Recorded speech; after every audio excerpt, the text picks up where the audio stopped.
سعودی عرب سمیت خلیجی ممالک میں آج منائی جا رہی ہے عید الاضحیٰ۔ مسجد الحرام، مسجد نبوی میں نماز عید کے روح پرور اجتماعات، نماز کی ادائیگی کے دوران کورونا SOPs کا رکھا گیا خاص خیال۔ اٹلی، امریکہ، جاپان سمیت کینیڈا میں بھی سنت ابراہیمی کی ادائیگی میں مصروف مسلمان۔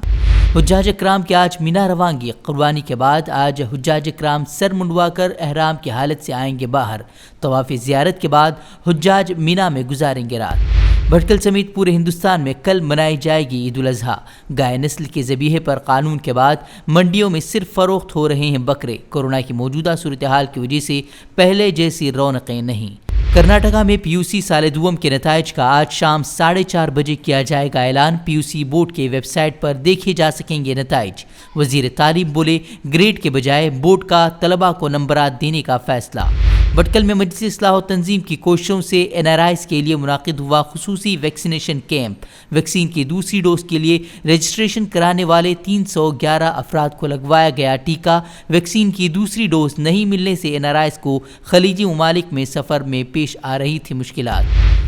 عید الاضحیٰ سے قبل یوگی حکومت نے جاری کیا سخت فرمان۔ عید الاضحیٰ پر گو نسل کے ذبیحے پر پابندی سمیت تہوار سے جڑے کسی بھی پروگرام میں 50 سے زائد لوگوں کی شرکت بھی ممنوع۔ عید الاضحیٰ پر لاک ڈاؤن میں نرمی کے کیرل سرکار کے فیصلے پر سپریم کورٹ برہم۔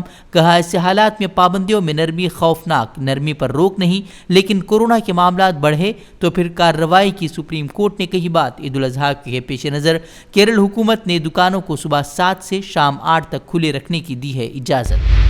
مسلم آبادی کو لے کر اب آسام کے وزیر اعلیٰ ہیمنت بسوا سرما کا ایک اور بڑا اعلان۔ کہا، اب آسام کے مسلم اکثریتی علاقوں میں پاپولیشن آرمی کے ذریعے مسلمانوں کی آبادی کم کرنے کا کیا جائے گا کام۔ 1000 افراد پر مشتمل اس فوج کو آسام کے ذیلی علاقوں میں بھیجنے کی تیاری۔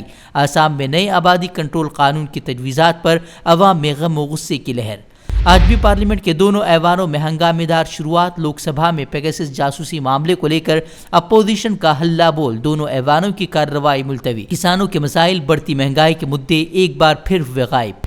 پیگاسس جاسوسی معاملے پر گرمائی سیاست۔ 40 صحافیوں کی جاسوسی کی رپورٹ کے بعد بڑا دھماکہ۔ راہل گاندھی، پرشانت کشور، ممتا بنرجی کے بھتیجے سمیت کئی سیاسی رہنماؤں کی فون ہیکنگ کا دعویٰ۔ پیگاسس جاسوسی معاملے پر کانگریس کا مودی اور امت شاہ پر حملہ۔ امت شاہ کی فوری برخاستگی کا کیا مطالبہ۔ PM مودی کے خلاف جانچ کی بھی مانگ کی۔ کہا، مودی حکومت نے جمہوریت کے ساتھ کیا کھلواڑ۔ فون ٹیپنگ معاملے پر وزارت داخلہ نے توڑی خاموشی۔ فون ٹیپنگ کی رپورٹ لیک کیے جانے کو ملک کے خلاف سازش قرار دیا۔ کہا، تباہ کن اور رکاوٹیں پیدا کرنے والی طاقتیں سازشوں سے نہیں روک سکتی ہندوستان کی ترقی کا سفر۔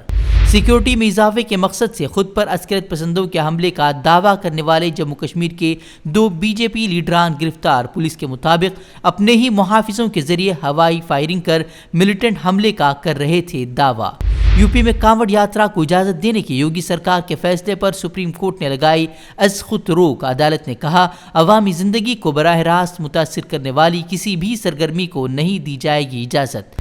ہندوستان میں 125 دن بعد کورونا کے سب سے کم 30,000 نئے معاملے، 374 افراد کی موت، جبکہ 45,000 سے زائد افراد شفا یاب۔ جرمنی میں ہیڈ اسکارف پہننے والی 2 مسلم خواتین کو نوکری سے برخاست کرنے کے معاملے کی سنوائی کے دوران عدالت نے کمپنی کے فیصلے کو ٹھہرایا درست۔ ترک صدر نے مذہب کی آزادی پر یورپی یونین کے منافقت پر تنقید کی۔ فیصلے کو نسل پرستی کو قانونی حیثیت دینے کے مترادف قرار دیا۔ کہا، اپنا نام تبدیل کر لے یورپ کی عدالتیں۔ عراق کے مشرقی بغداد میں بازار میں زبردست دھماکہ، 21 شہریوں کی موت، 54 زخمی۔ دھماکے سے اسٹالوں اور آس پاس کی دکانوں کو پہنچا نقصان۔ افغانستان کے دارالحکومت کابل میں عید کے دن صدارتی محل کے قریب راکٹ حملہ۔ حملے کے وقت صدارتی محل میں ادا کی جا رہی تھی نماز عید۔ حملے میں کسی جانی نقصان کی اطلاع نہیں۔ ہم سے جڑے رہنے کے لیے ہمارے چینل فکر و خبر TV کو سبسکرائب کریں، ویڈیو کو لائک اور شیئر کریں۔ مزید خبروں کے لیے وزٹ کریں فکروخبر.com۔